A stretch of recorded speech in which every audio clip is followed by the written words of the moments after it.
The following program is intended for mature audiences.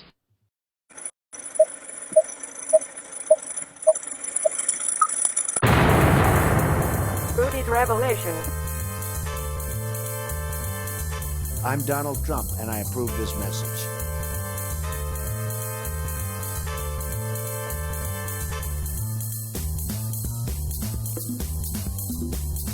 Hey everyone, welcome to today's episode.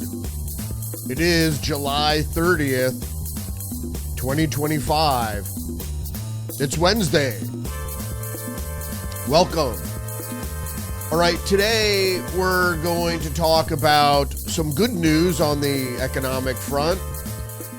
We have the U.S. GDP, the growth, tops 3%. And why I say this is important continually is because the rate of growth has to stay above the rate of inflation, because if you're backwards, you're the house of cards, the economic house of cards could collapse. So we're in better shape now than we have been in some time. Also, I'm going to give a recap on the Blackstone New York City shooting, Shane Tamura. We learned a little bit more about him. I'm not really going off my theory yet. It appears he's a mentally ill individual who was driven to commit murder, drive across the United States to commit murder. We see a lot of this now, and that's really disturbing. And I think there are a lot of factors involved in driving these people to do these things rather than, it's just a crazy person doing crazy things. With weapons that are too accessible. We're going to get into that in just a second too. So thanks for joining me today. We got lots more news to cover here, over 30 stories as usual. Sorry about getting up late. I didn't wake up late, just starting the episode later than usual. There was a lot of information coming in that I had to discern. We're also going to talk a little bit about the tsunami and tectonic weapons or seismic weapons as well. So let's get into the news for today, July 30th.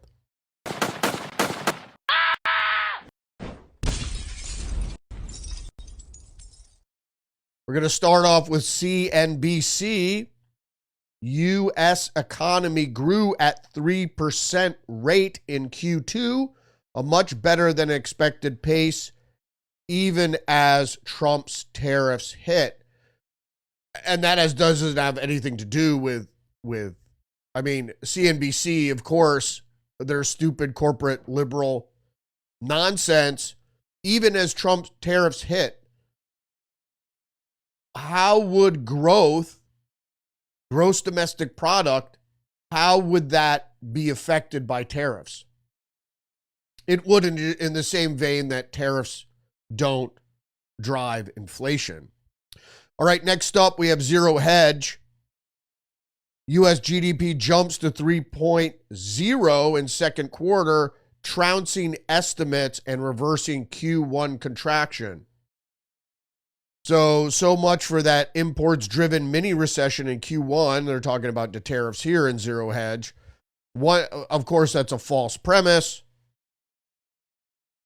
1 quarter after liberal economists cried with delight about the U.S. economy contracting as a result of a surge in imports, even as consumption remained solid, and which they said was definitive confirmation Trump is the antichrist of the U.S. economy. All not true.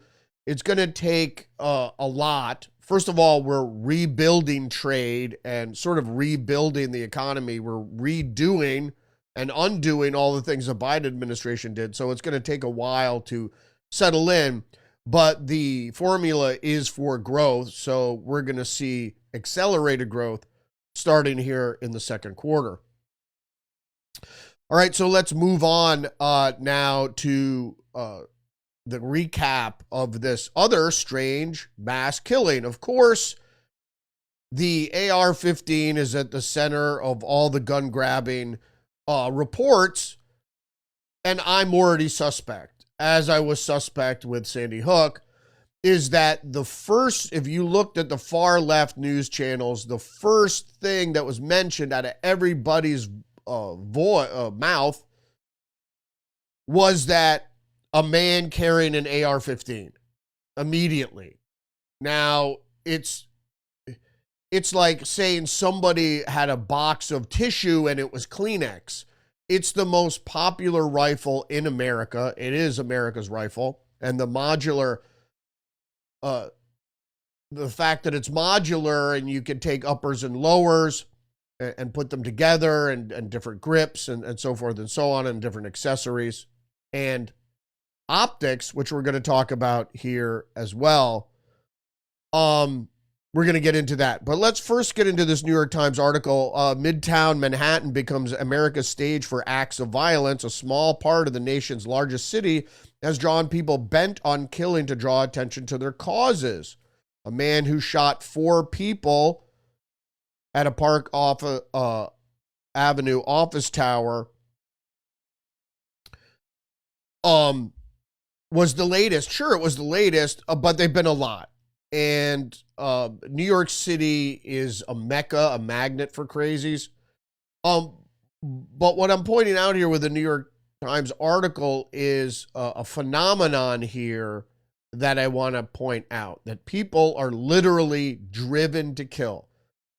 Now, there was that one crime many of you might remember about astronaut, this woman who was an astronaut, and her boyfriend or whatever.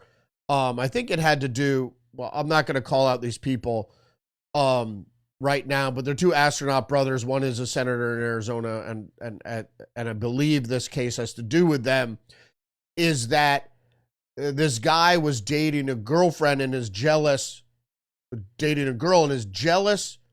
lover drove across the country to confront him and try to kill him or whatever. And so there's a lot of that shit going on. People literally driven to kill. Now, my point is motive. So anybody could get angry, right? But that anger will dissipate in normal people unless you're psychotic. If you're driven to kill to such a degree that you're going to get into a car, drive several days across the country to do what? To commit a heinous act that you're going to regret anyway. So anyway, let's get into the story. Okay. The shooting carried unmistakable echoes, for instance, the last December when a prominent healthcare executive was murdered on West 54th Street outside the New York Hilton Midtown Hotel. Now, Perry and I discussed this last night on the latest edition of Tuesdays with Perry, episode 122, where we discussed the similarities of people driving long distances to carry out heinous acts. Assassinations, basically, is what we're talking about here. And going back to the article, others might have recalled the attack 2 years before that when a teenager from Maine traveled to Times Square on New Year's Eve to try to kill police officers with a machete. Or the man who headed in 2022, headed to New York City through Penn Station with a Glock 9mm pistol for a synagogue massacre. Now, my point here is that people are driven to kill. Why? I mean, they're obviously mentally ill, but there's something else behind this phenomenon. Now, getting back to the Blackstone shooting, is this Wall Street Journal article, one of Blackstone's highest ranking women killed in shooting. Wesley Lapatner, CEO of Blackstone's real estate mega fund, took cover behind a pillar during the attack. So she was killed, one of the people killed in the lobby, which means now that we're going to go through a timeline, but it didn't mention who was killed where, and it really should have. That the woman murdered on the 33rd floor was a Redstone real estate employee. Now, I want to take a look at this headline here. I'm going to get into this a little more at length later in the text section at the end of this podcast. How spy agent, this is The Economist, how spy agencies are experimenting with the newest AI models. America has better technology, but will China adopt it more quickly? Blah, blah, blah. Well, I'm not going to get too much into the subhead there because I'll leave that for later in the podcast. Spy agencies are experimenting with the newest AI models, which are mostly chat bots. How would intelligence agencies benefit from chat bots and the chat bots' ability to manipulate the mind of humans? That's what we're getting at. Let's get back to the Blackstone murder, which people are going to call it the NFL murder, even though he never made it to the NFL offices. And apparently, one person was injured from the NFL, and we don't have his name. And I don't even know if this person really exists. And because I think it feeds into the cover story that he was there with this crazy note. We're going to show the note that he went there to target NFL people, even though he never made it to those offices. It seems like a pretty basic mistake. And this is what I'm going to get into. Sustained rage and whether or not you're so psychopathic or less so.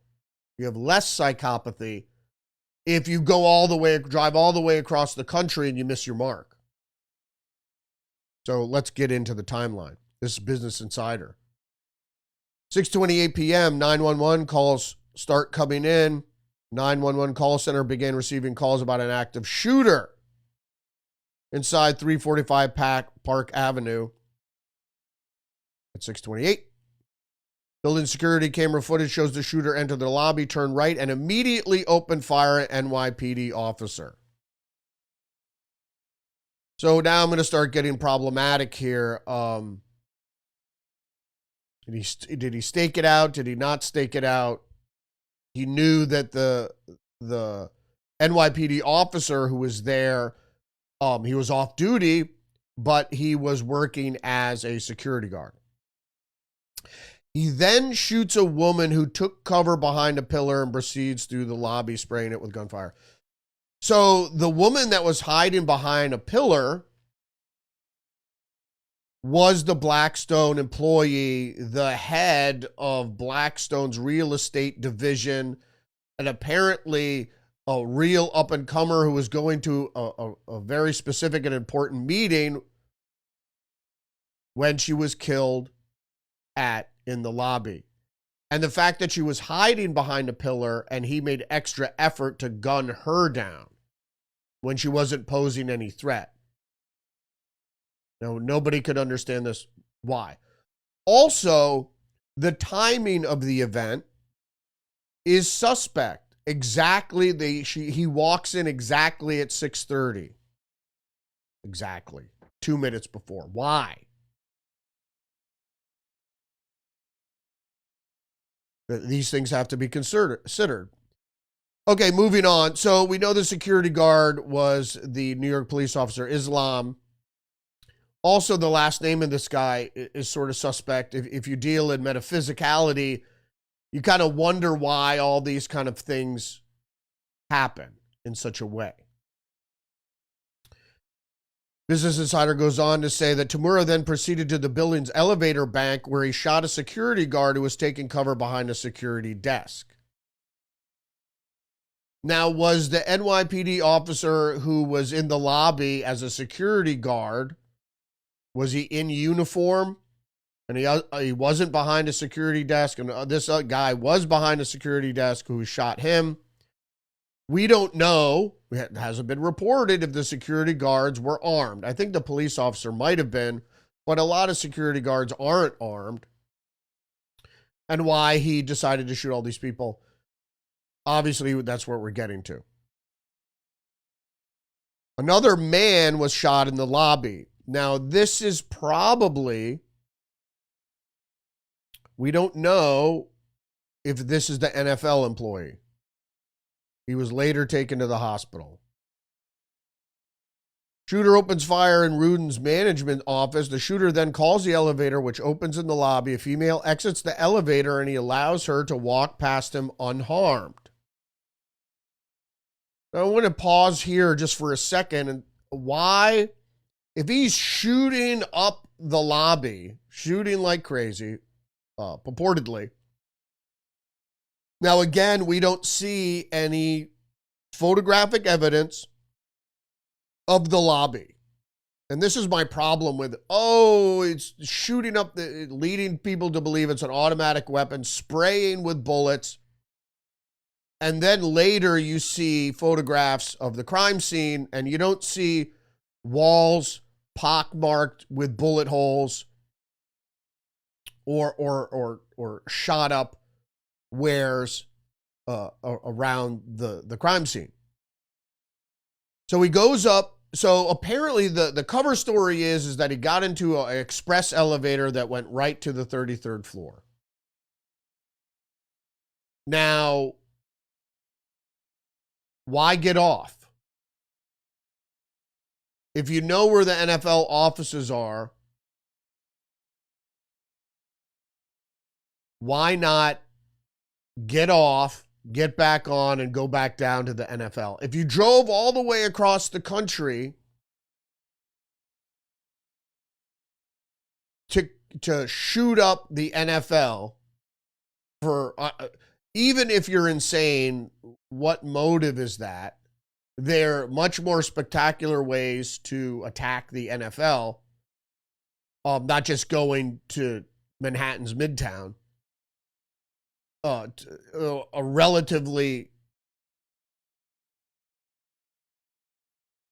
undescript building, relatively. Goes to the 33rd floor, instead of turning around, getting back on a local elevator, or going back down to the lobby, or why not go into the stairwell, right? Go into the stairwell and run down. Because initial report said that he went into the stairwell and shot people in there, but now it's like all the initial reports, and I'm going to get to some other discrepancies. So he goes up there, he kills one woman in Ruden's management. I said Redstone. It's not Redstone. It's Ruden management. Kills one woman there and then shoots himself in the chest. Supposedly, this is the way it's reported. Okay. He begins to walk the floor firing rounds. Again, acting like he's shooting it up. As he traveled, one person was struck and killed on that floor, and then he proceeds down a hallway and shoots himself in the chest. All right, my problem here is that if you saw the crime scene video, the surveillance video, they're trying to say they blurred out one of his legs and trying to say that was that was the pool of blood. No blood. No blood splatter. And if you shoot yourself, because technically you have to do this and shoot yourself in the chest. You have to pull the trigger with your toe or reach out as far as you can if you have long arms and pull that push that trigger. And then it would take a while for you to die unless you shot yourself right in the heart. Okay, but still, your heart is a pumping organ. If you shot yourself in the heart, there'd be a lot of blood that came out. Same thing if you shoot yourself in the head. I didn't see any blood, and it'd be hard to do. And if you shot yourself with that sort of round that close, it'd be quite a mess. Because you're dealing also with the muzzle blast, right? As much as you would be dealing with the round entering you. And we don't know what kind of ammunition he had. And they say it's a high powered rifle. It's the round that has all the power. So going back to the shooter's double parked BMW searched. Found a rifle case with rounds in it. All right, so was the rifle in the rifle case? Or was it on the front seat? Because what we saw was a parked BMW with both doors open. So why would both doors be open if the shit was in the trunk? Did he go to the trunk? We don't know. We don't have any evidence. Did he go to the trunk and get the rifle? He didn't take a pistol. Why wouldn't you take a secondary weapon? What if the gun jammed or something? Whatever. I mean, it's... And medication prescribed to Tamura. I mean, they have to say there were magazines in there.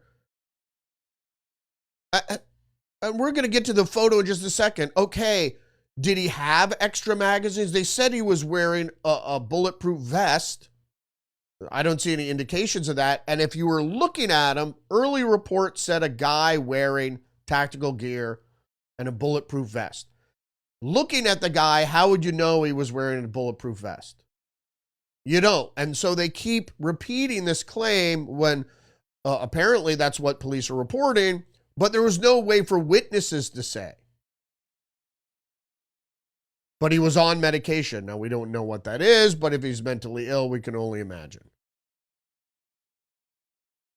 All right, then ABC's timeline. Same deal. This shows how he drove across the United States, and then he was tracked. Why police would be tracking the car? Who knows? Why is he tracked? I don't know. So ABC reports that he was wearing sunglasses, a dark jacket, and a shirt over his body armor. Now, ABC News calls it body armor. Usually when it's just the Teflon, you could call it body armor, but it's a protective vest. Carrying at his right side what police described as a high-powered M4 rifle. It's not an M4. It's an AR-15.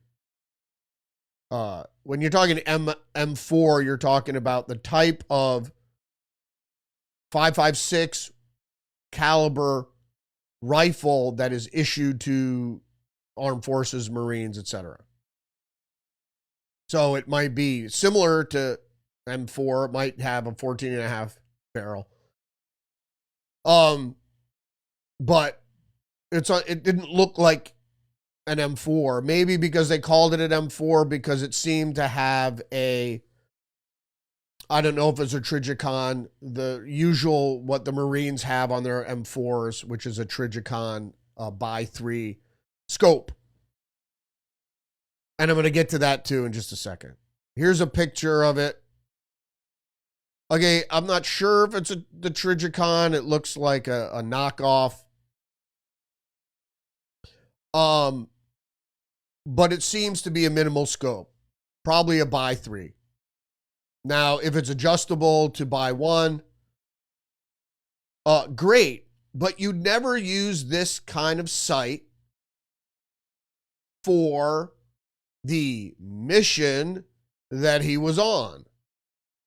This is to engage at short distances and probably up close, but you'd be much better off if you're engaging the subjects inside a building to have a regular red dot, like EOTech or something.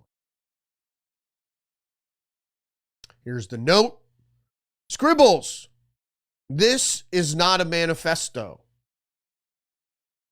This is scribbles on a piece of paper, or 2 pieces of paper, maybe Post-it notes, that were stuck in his wallet.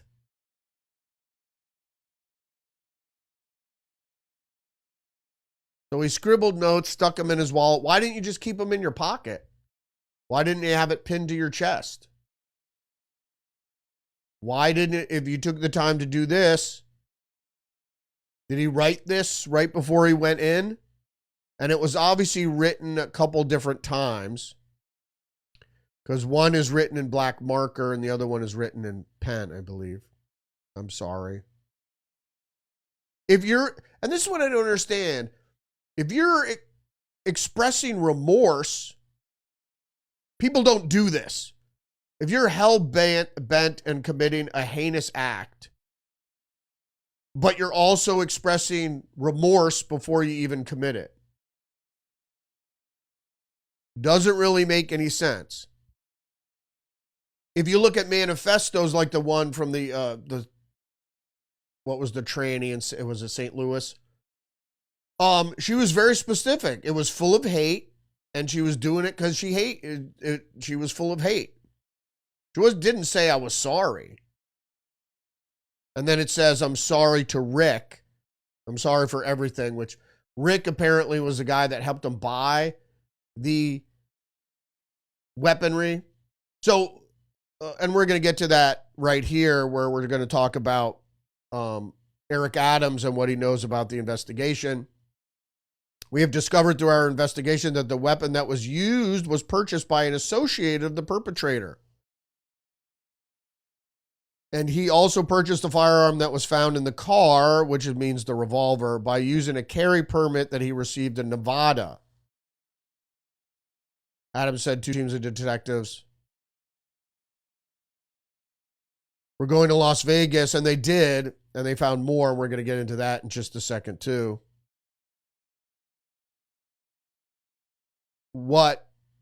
Okay, so he's mentally ill.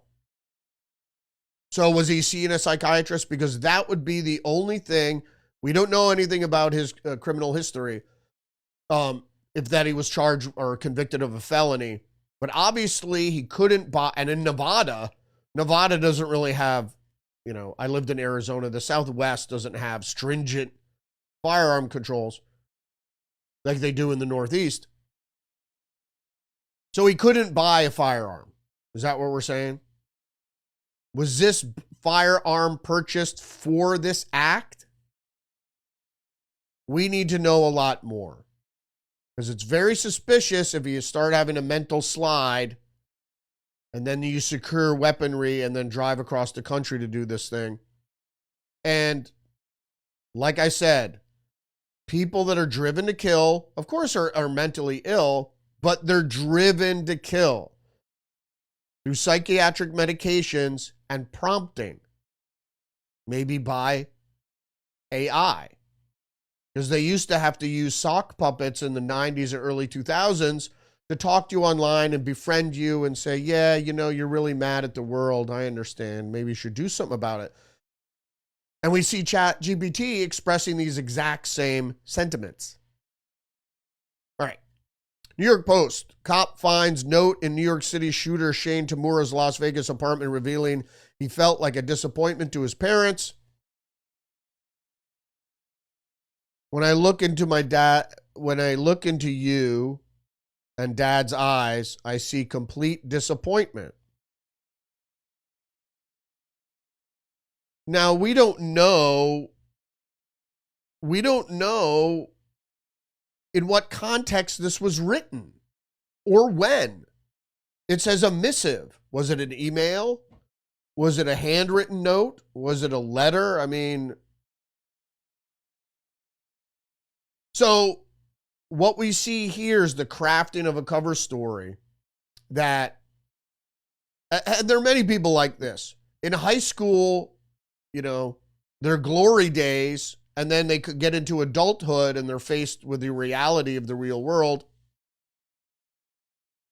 And they especially if you dream of becoming a professional athlete, because those jobs are very few and far between, and then your hopes are dashed for one reason or another, you find something to blame it on.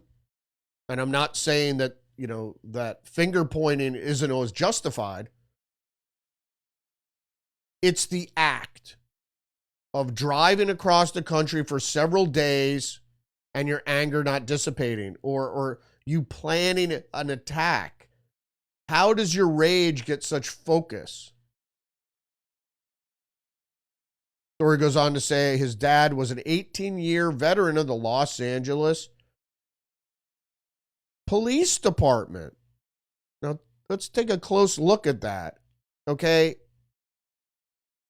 My problem with a lot of these things, and I'm not saying his dad is involved. I'm not even making that accusation. I'm just saying that military, law enforcement, and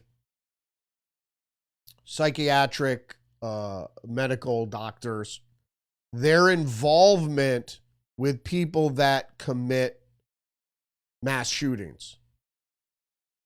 I don't understand that. So as a child of a police officer, don't you think that the kid would have been steeped in law and order?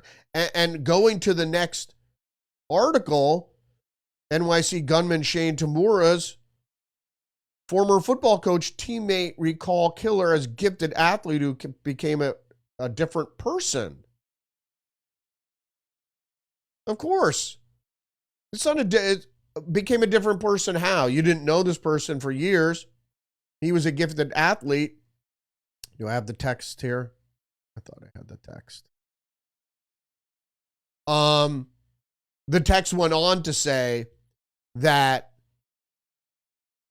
that the coach and the former players said he was smart, intelligent, as far as the coach was concerned, did what he was told on the field, and was quiet and humble and seemed to be esteemed. How does someone like this go into mental illness? And now he's blaming it on CTE. We don't know why he went mentally ill.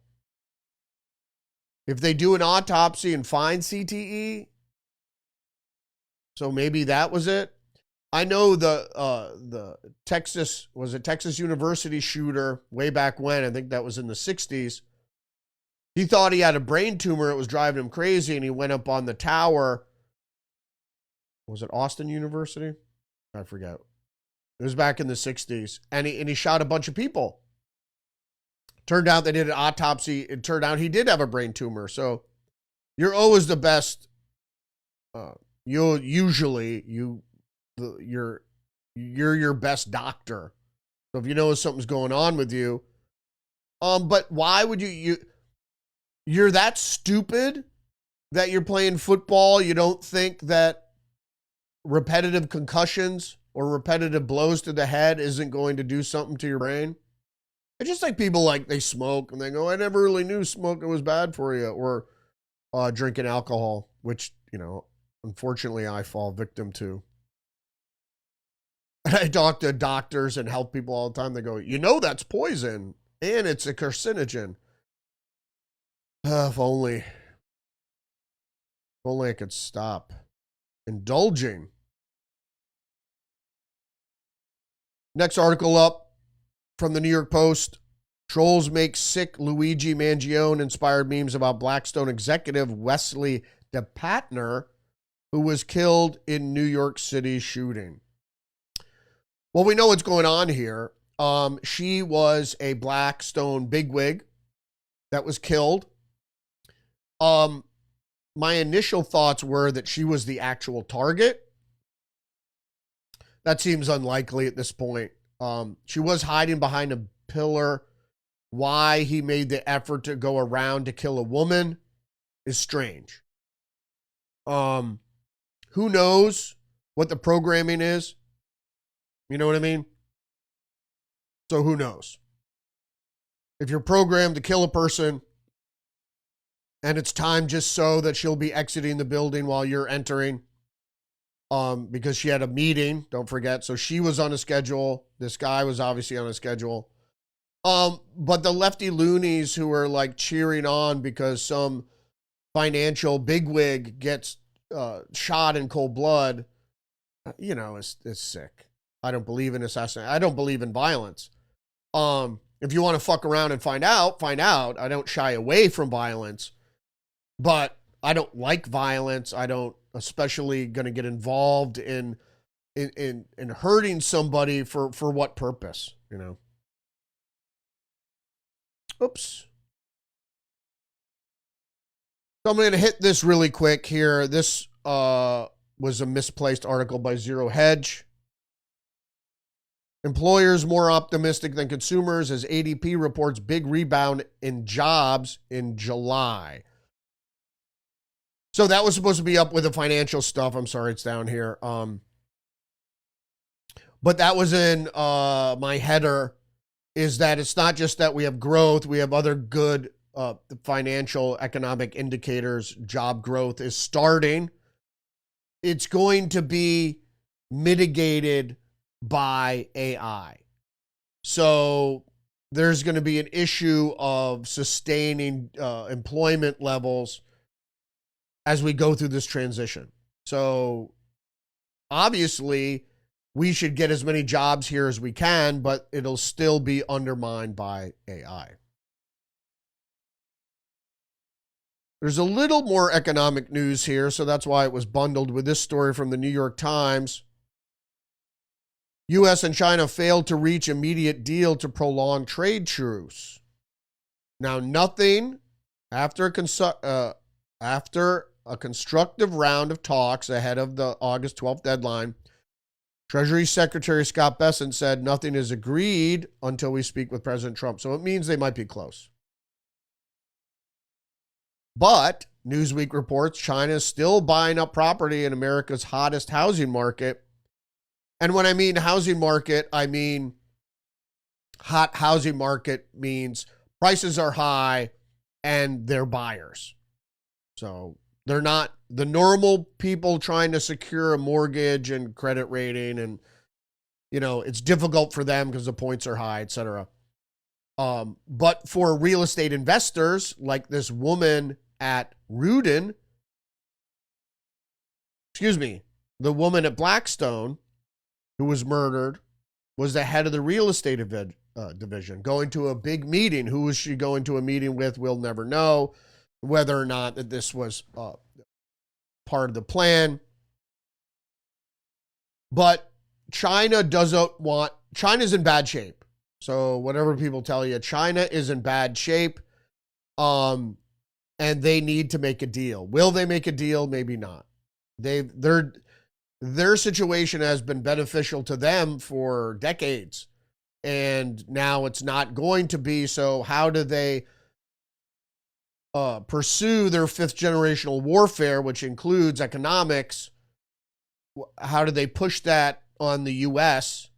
They engage in these hostilities, economic hostilities, pretending to play nice, but really, you know, going through their malfeasance in the economic sphere. Now it's going to be more uneven. You know, they're not going to give up their advantage lightly. So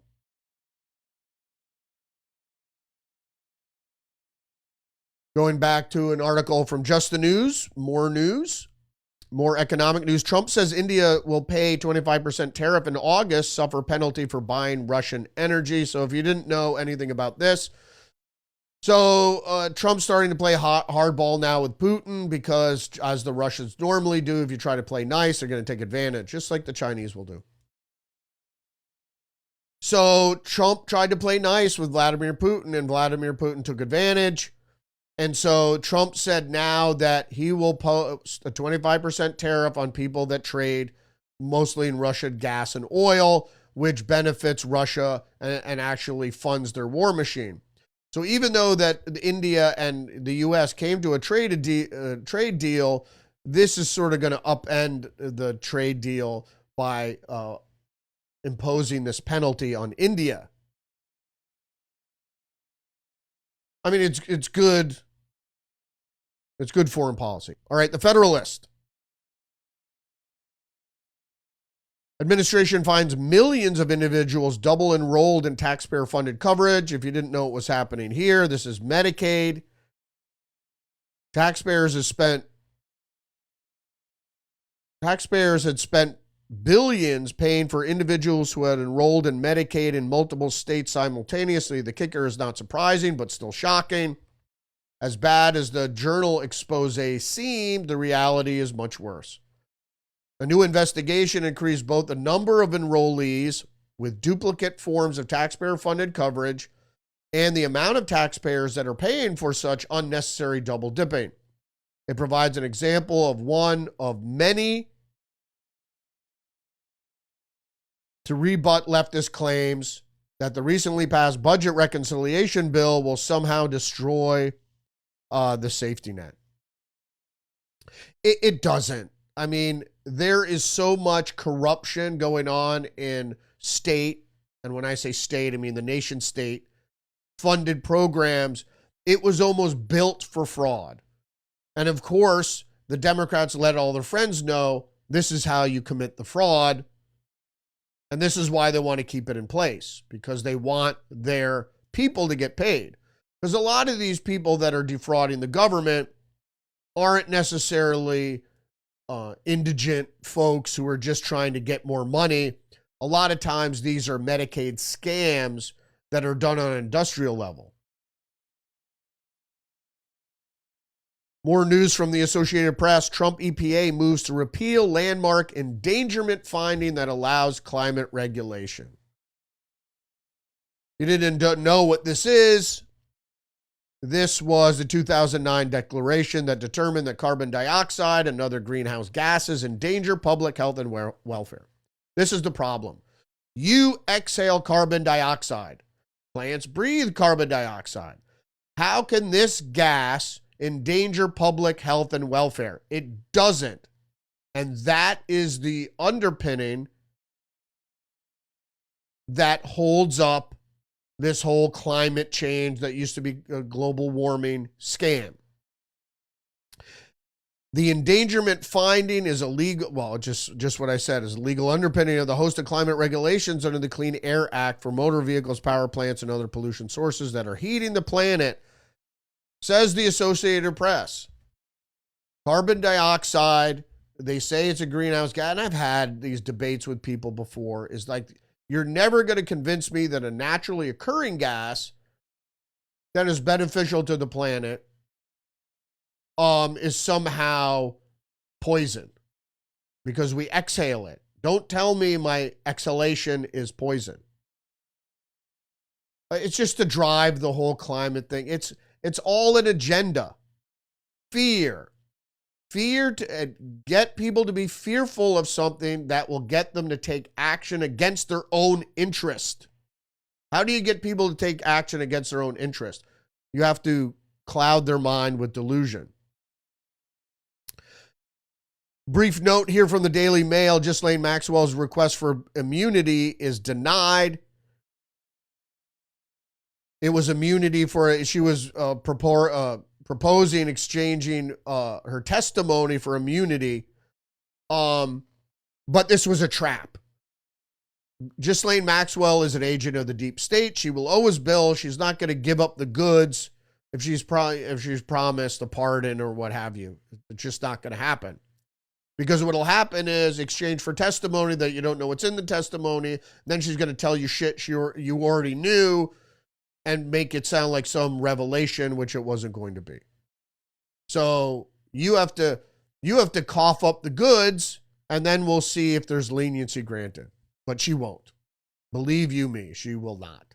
Because she'll be the next one gunned down in New York City.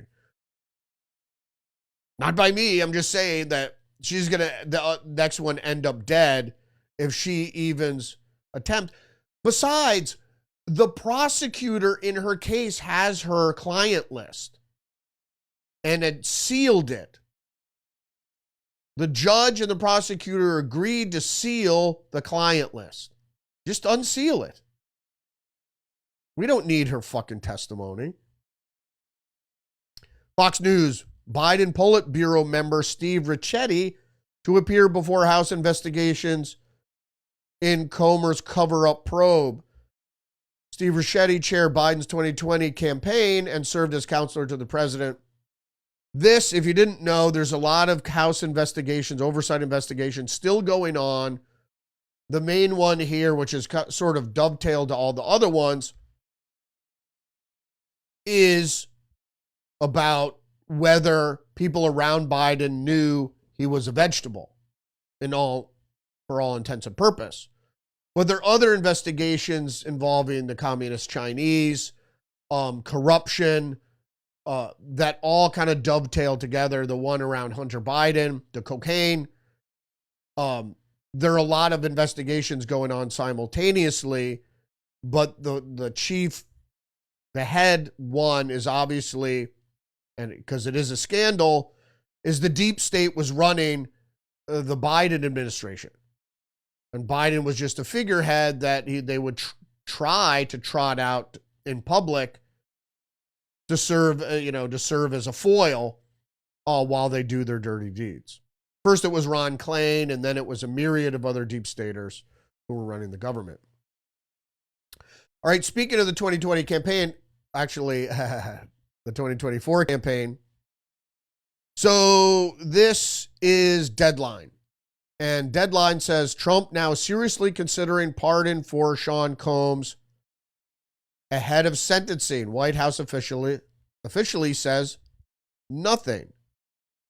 My point here is that what I've always said is that P. Diddy, Sean Combs, was an agent of the left. They made him rich or allowed him to get rich. They allowed him to corrupt himself.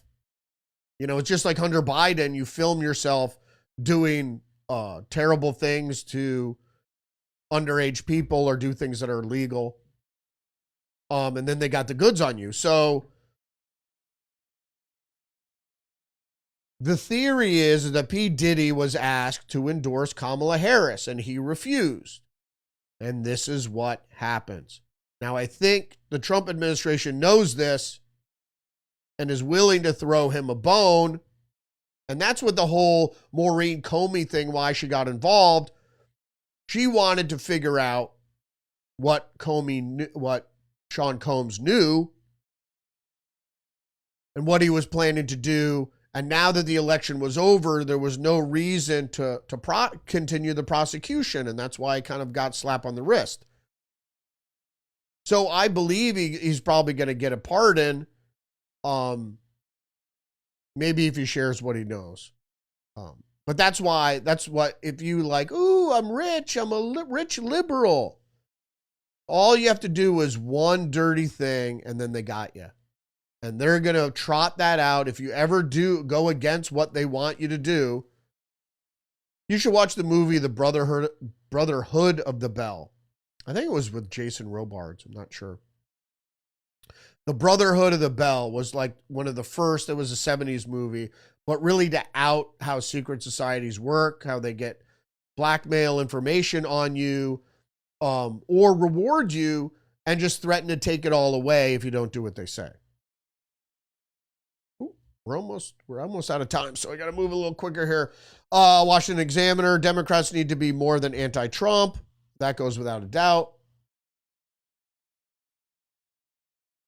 Polling shows that the Democrats need more in 2026 than anti-Trump rhetoric. And then it gives the stats of how Trump was in worse shape before the Dems took over in 2016 as 2018, 2017. They show the stats. What 2026 has in store for us? I think the Democrats are just banking on a traditional blowback vote. Usually you get like the Republicans or the Democrats are all voted into office in one presidential election. And then in the midterms, the people, rightly or wrongly so, take back control usually of one of the houses or both houses of Congress.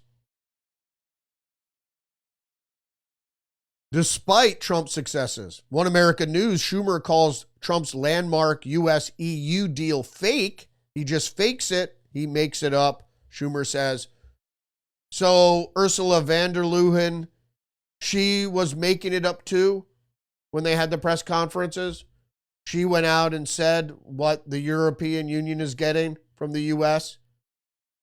They're opening up their markets. How is that fake? Schumer, the deep state is on the rocks, and the Democratic Party is like under the rocks. Because the Democratic Party is just a facade in front of the deep state. Ever since the Democrats started taking corporate money in the 70s, it fucked up everything. You want to have a party for the corporations and the rich and a party for the poor people? You know, whatever. That seemed to work fine. But that's not the case now. That's why the neocons became, when it was like, the corporations would rather support leftists and spending, particularly the banks, so they had no use for conservatism anymore. I'm not going to delve down that hole, that state economics hole, and fascism and all that, corporate fascism. Let's get to something cultural. BJ Media, the Cincinnati beatdown is nothing new. Democrats have been spewing anti-white hate for years, if you didn't know. Gabe Guidarani,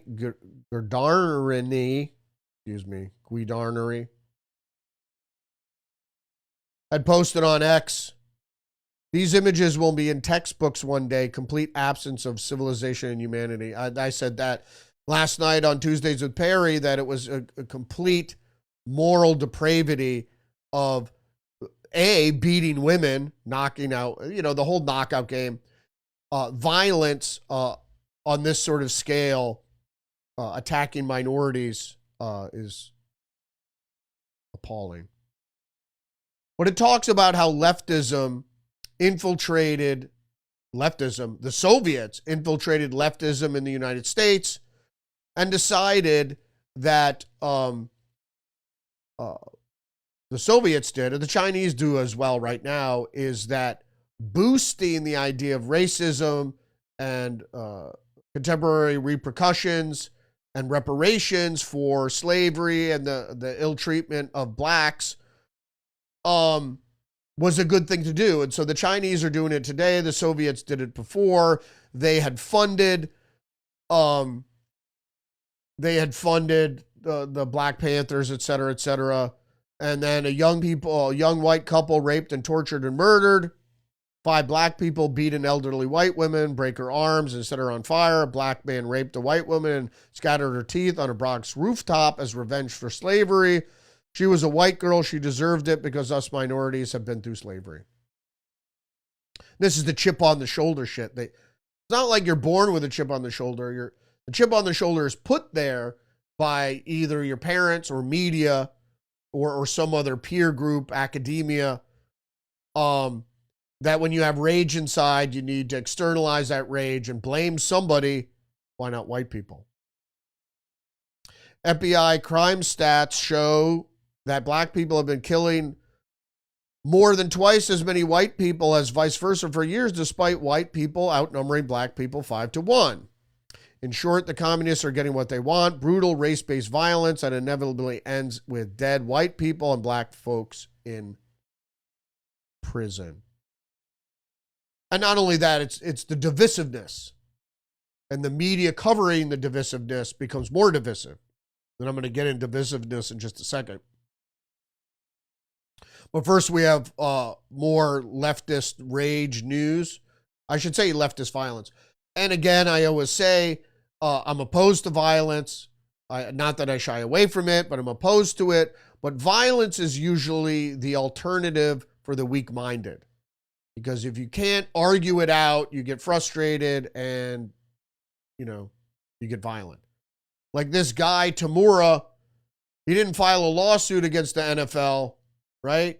He just went over to decide to go over there and shoot him up, supposedly, as the cover story says. All right, post-millennial. Portland Antifa militant charged for throwing rock at officer's head during ICE riot. Robert Jacob Hoops, 24 of Portland, was arrested by the FBI on July 25th when the federal agents raided his home, busted into his residence with their guns drawn. He says he's a devout Quaker, but he just used weapons to attack people and private property. Public property. I got more news. On the cultural front, I just wanted to tee in here a little bit on this story because it sort of dovetails with the black beatdown of those white folks in Cincinnati. Fantastically daft meltdown over Sydney Sweeney's jeans. This is from the National Review. The issue here is, unfortunately, is that I should have done a word of the day. I think I'm gonna start installing that again if we have time. The word of the day would have been provocative, because the business of advertising is to be provocative, either with sex or other stuff. So because it gets media attention and usually drives sales. That's all this is.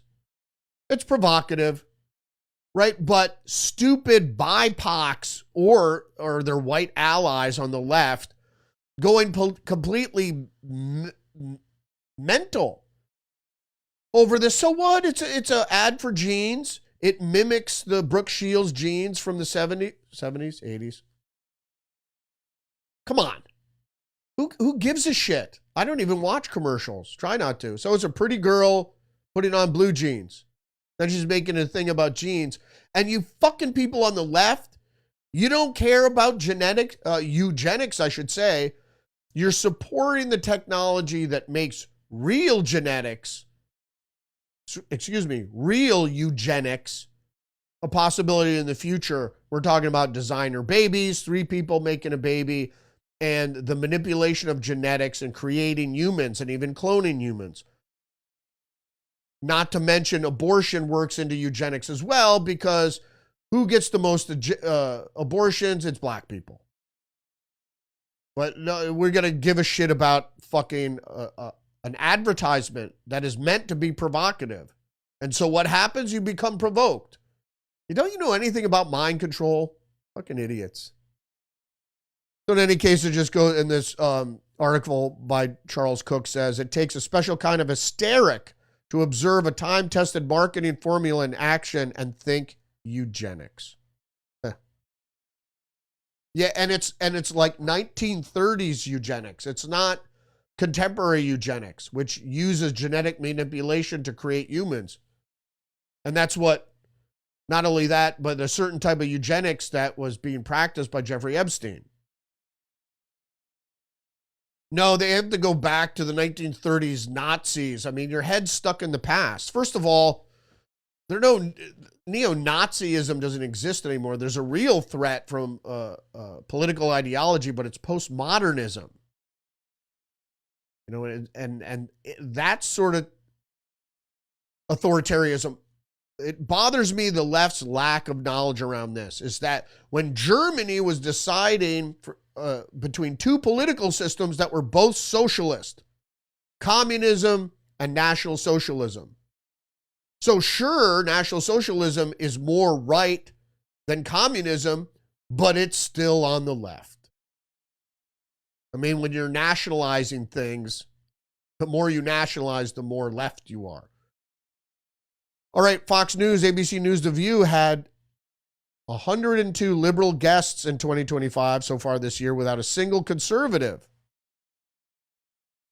Media Research Center found a stunning lack of balance. Of course, they can't, the left, and this is postmodern doctrine, ignore argument, ignore dialogue. If the left or the conservatives try, if the right or the conservatives try to provoke you into an argument or dialogue, resist, because you'll lose. But that's postmodern doctrine, and that's exactly what the chicks on The View, the chicks on The View are spouting. They're just dumb, and they do it out of rote. They don't know anything about postmodernism. If they did, they'd probably realize that they're following that doctrine. Okay. Some more stunning news here. Ozempic face may be driving a cosmetic surgery boom. If you didn't hear, although they felt much better losing weight, in some ways they felt like they looked older. Well, sure, because there's a problem with the GLP-1 or whatever they call it, the Ozempics. There's a problem with it. There's freezing of the stomach paralysis, and you're not getting enough nutrition. So it's actually, you're injecting a drug that's starving you. No, but I lowered my cholesterol and now I'm much thinner. But all my muscle mass in my face is going away. And, you see the same sort of thing when people get bariatric surgery. And that just shrinking their stomach, so they're literally starving themselves. Okay. Starmer said, the British Prime Minister said, we censor anti-migrant protests for the children. This is kind of old news, but I just threw it in there because I thought it was funny. It is funny because that's the tyrant's last gasp is we're doing it for the children. Daily Express US, Zelensky allows Ukrainians over 60 to join the military as war stretches on. We know why this is because he's running out of recruits. Who's going to fight the Ukraine war when there are no more Ukrainians? New York Post, New York Times stunningly rolls back claims about viral photo of starving Gaza boy. So the Gaza boy that they showed was malnourished, but he had pre-existing health problems. That's an issue. I thought I had the picture there. Obviously, it shows a malnourished. And photojournalists do this all the time. They're trying to illustrate something. And so they get the picture that illustrates it the most, even though there was underlying conditions with this kid. But that's the thing, is in a picture, you only have to find one malnourished kid. If out of 100 kids, there's only one malnourished. But if there are 100 kids and they're all malnourished, it's a different thing. Again, they're pushing an agenda. It's propaganda in a sense. Not saying that the Gazas are not having a bad time. Of course they are. But they're trying to use this to propel the prognosis of imminent starvation of Gazans in Gaza and Palestinians in Gaza. All right, I went over this before. The Economist, how spy agencies are experimenting with the newest AI models. They're using ChatGPT. They're using chatbots to go after their targets, who are mentally ill individuals online, and getting them to commit heinous acts. No. I mean, you use the pharmaceuticals to get them in a state of homicidal and suicidal ideation. Then you just give them a mission and you trigger them. There they go. That's why they call it wind-up toys. They call these people wind-up toys because they're wound up online through propaganda and through the use of pharmaceuticals. Then the intelligence agencies or their chatbots are there to, or their sock puppets are there to guide you and to trigger you and so forth and so on, to nurture your cause because you're lonely and depressed. And here we go, have some more AI news. ChatGPT passes the I'm not a robot test and a terrifying step toward AI developing a mind of its own. Talked about this last night with Perry, and that he was talking about the AI receptionist, that nobody could tell that it wasn't a human, but now ChatGPT has passed the test that nobody could tell that it's not human, and that's the point. So if you're waiting for your sock puppet to guide you on a terrorist shooting rampage, it might not even be you. Your friend online, the only friend you have, might not even be human now. And how do you, it's the same thing. I watched iRobot recently. How do you charge a robot for murder? How do you charge technology for murder? You can't. Oops. Or friggin' a devastating nuclear war or power outage or whatever. Oh, it was AI run amok. Sorry. ARS Technica AI in Wyoming may soon use more electricity than its state's human residents. So AI is using more electricity than its state's human residents. How about that? And then let's go quickly. Shit, I'm running way over. There was the hugest earthquake in the seas off Russia's Far East. Tsunami wave reached Japan, Hawaii, and California, among the world's strongest recorded earthquakes. But people don't know about tectonic weapons. Tectonic weapons is a hypothetical device. Really? Come on. Tectonic weapon was coined, the phrase was coined in 1992 by Alexei Nikolaev.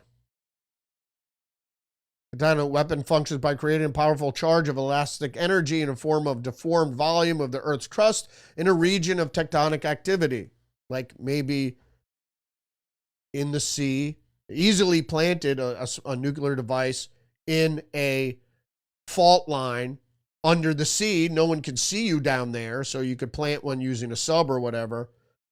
And then it causes a great earthquake that causes a tsunami. It's part of fifth generational warfare, just like weather weapons.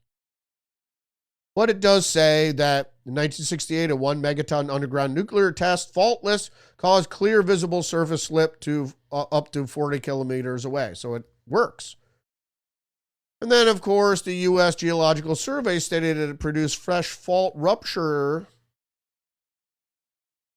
1,200 meters long. It also been suggested that a 1998 earthquake was triggered by a thermonuclear test that had been conducted at test sites in India and Pakistan 2 to 20 days beforehand. Oh, I don't know. Is that even possible? It's just a test.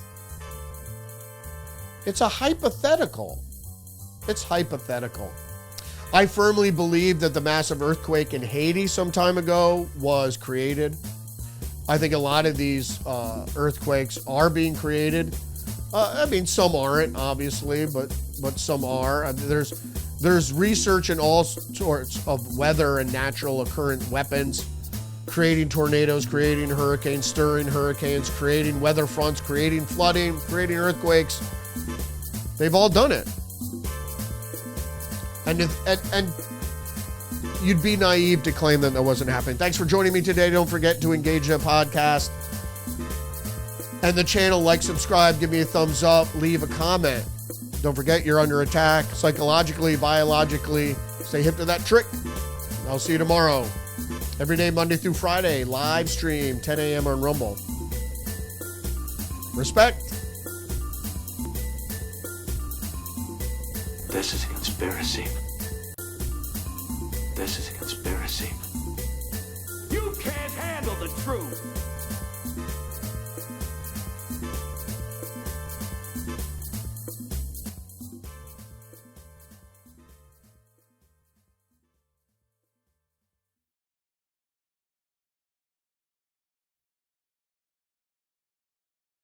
I'm an American. I have rights.